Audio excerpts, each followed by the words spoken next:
दुबे जी, खान मंत्रालय के सचिव Shri VL Kanta Rao ji, geological survey of India के महानिर्देशक श्री असित शाह जी, विशिष्ट अतिथिगण, जियो साइंटिस्ट एवं अन्य वैज्ञानिकगण, देवी और स्वजन, आज नेशनल जियो साइंस अवार्ड के इस समारोह में आप सबके बीच उपस्थित होकर मुझे अत्यंत प्रसन्नता हो रही है। मैं जियो साइंस के क्षेत्र में उल्लेखनीय उपलब्धियों और अमूल्य योगदान के लिए वरिष्ठ और युवा पुरस्कार विजेताओं को बहुत बहुत बधाई देती हूँ। इन पुरस्कारों के माध्यम से जियो साइंस के क्षेत्र में हो रही उन्नति और उससे जुड़े सभी लोगों के योगदान को मान्यता दी जाती है।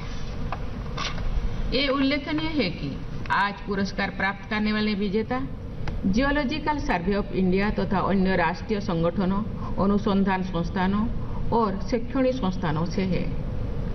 पुरस्कार विजेताओं में ये विविधता जियो साइंस के प्रति बढ़ रही जागरूकता और इस क्षेत्र में देश के विभिन्न हिस्सों में हो रही अनुसंधान को दर्शाती है।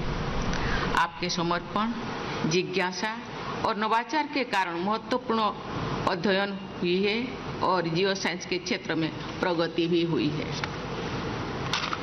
Mineral exploration, sustainable mineral development तथा बेसिक और अप्लाइड जियो साइंसेस की श्रेणियों में एक प्रतिष्ठित पुरस्कार प्रदान किया जाना जियो साइंटिफिक रिसर्च की उन्नति का प्रमाण भी है। आप अपने कार्य से न केवल पृथ्वी के संसाधनों के बारे में हमारी समझ को समृद्ध करते हैं, बल्कि भावी जियो साइंटिस्ट के लिए भी मानक स्थापित करते हैं। मुझे विश्वास है कि आप इसी उत्साह के साथ इस क्षेत्र में अपना उपयोगी योगदान देते रहेंगे।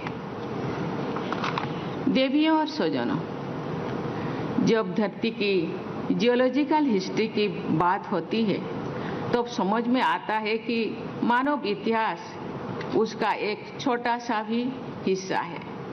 ह्यूमन इवोल्यूशन में भी जियोलॉजिकल प्रोसेसेस की भूमिका पर आज गहन अनुसंधान हो रहा है। हमारे आसपास हो रहे एक्सट्रीम क्लाइमेटिक इवेंट्स और नेचुरल डिजास्टर्स को समझने और उनका सामना करने के लिए भी जियोलॉजी की विस्तृत और गहरी समझ होना आवश्यक है। जियोलॉजी एक बहुत स्पेशलाइज्ड स्टडी है, लेकिन हमारी बोलचाल की भाषा से भी भूगर्भ से जुड़ी घटनाओं के महत्व का पता चलता है। जब कोई बहुत ही बड़ा बदलाव होता है तो उसे टेक्टोनिक शिफ्ट कहा जाता है और ये पैराडाइम शिफ्ट से भी बड़ा होता है। हमारे देश में अनेक महान जियोलॉजिस्ट के उदाहरण हैं जिन्होंने इस क्षेत्र में अभूतपूर्व योगदान दिया और इंडियन जियोलॉजी में पथप्रदर्शक बने।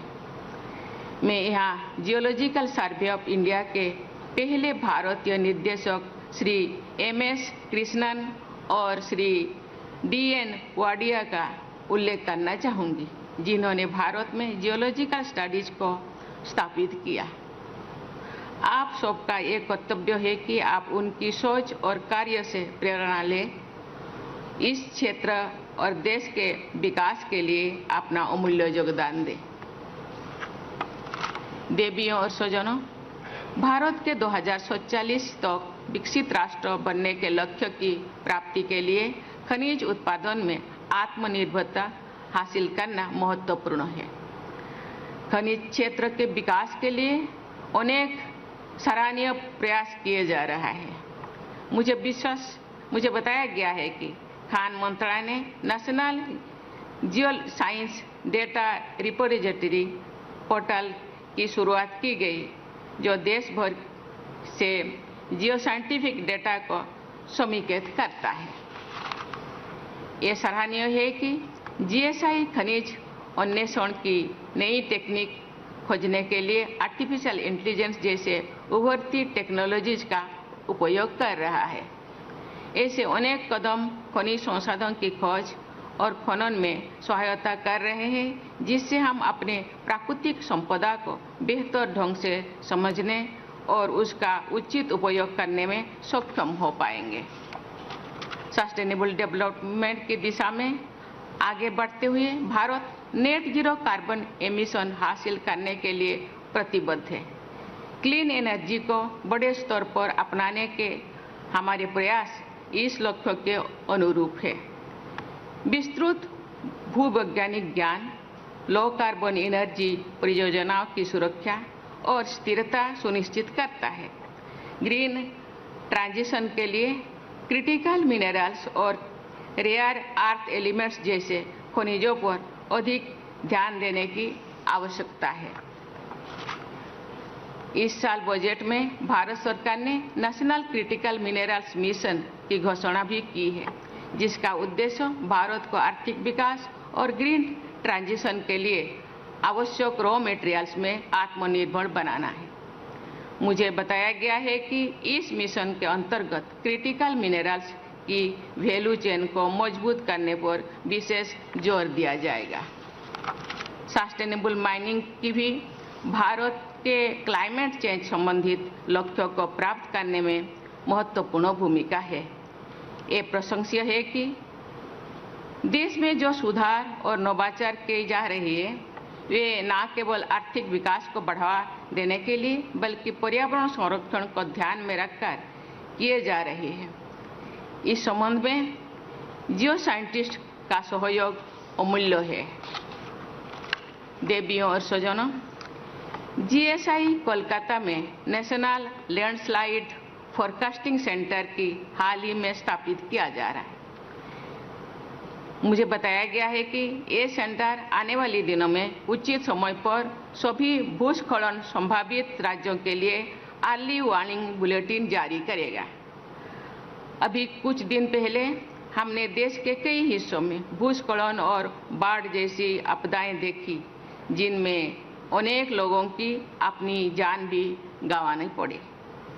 मैं ये कहना चाहूँगी कि हम अपने सिस्टम्स को इतना फुल प्रूफ और एक्यूरेट बनाएं कि ऐसे आपदाओं से देश के किसी भी भाग में कम से कम नुकसान हो।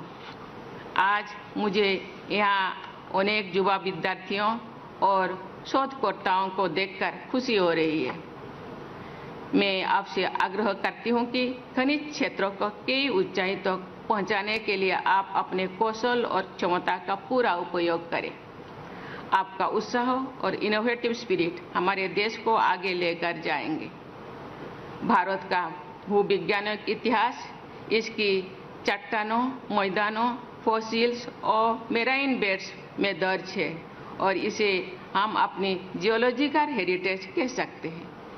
मैं युवाओं से कहना चाहूँगी कि जियो टूरिज्म और जियो हेरिटेज साइट्स जैसे कॉन्सेप्ट के महत्व को समझें और उन्हें बढ़ावा देने के लिए भी नए नए सुझाव दें। भारत जैसे डाइवर्स टोपोग्राफी वाले देश में तो जियो टूरिज्म के माध्यम से लोगों को जियो साइंस से संबंधित जानकारी भी दी जा सकती है और उन्हें इस क्षेत्रों में आने के लिए प्रोत्साहित भी किया जा सकता है।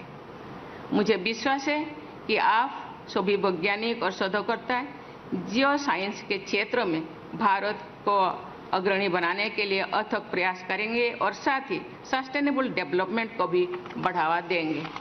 अंत में एक बार फिर मैं सभी पुरस्कार विजेताओं को बधाई देती हूं और आपके उज्जवल भविष्य की कामना करती हूं। धन्यवाद। जय हिंद।